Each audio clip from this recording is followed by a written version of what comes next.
వేడి వేడి అన్నంలో ఈ కాకరకాయ పచ్చడి వేసుకొని తింటే చాలా టేస్టీగా ఉంటుంది. Welcome to our channel Rangoli and blogs by Anusha. ముందుగా కాకరకాయల్ని కట్ చేసి లోపల ఉన్న విత్తనాలన్నీ తీసి సన్నగా కట్ చేసుకోండి. స్టవ్ పై ఒక పాన్ పెట్టి కొద్దిగా ఆయిల్ వేసుకోవాలి.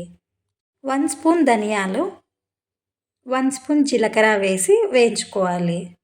అవి వేగిన తర్వాత ఉల్లిగడ్డలు వేసుకోవాలి. ఎండుమిర్చి,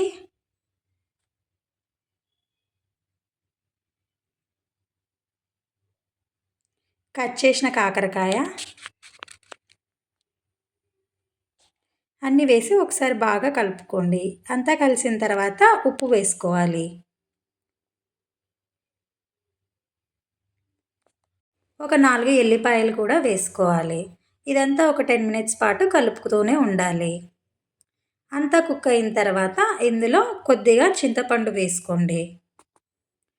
మరొకసారి కలిపిన తర్వాత చివరిగా 1 స్పూన్ బెల్లం వేసుకోవాలి. అంతా చల్లారిన తర్వాత మిక్సీ పట్టేసుకోండి. పూర్తి మెత్తగా లేకుండా బరకగా పట్టుకుంటే చట్నీ రెడీ. ఏమాత్రం చేదు లేకుండా చాలా టేస్టీగా ఉంటుంది. ట్రై చేయండి.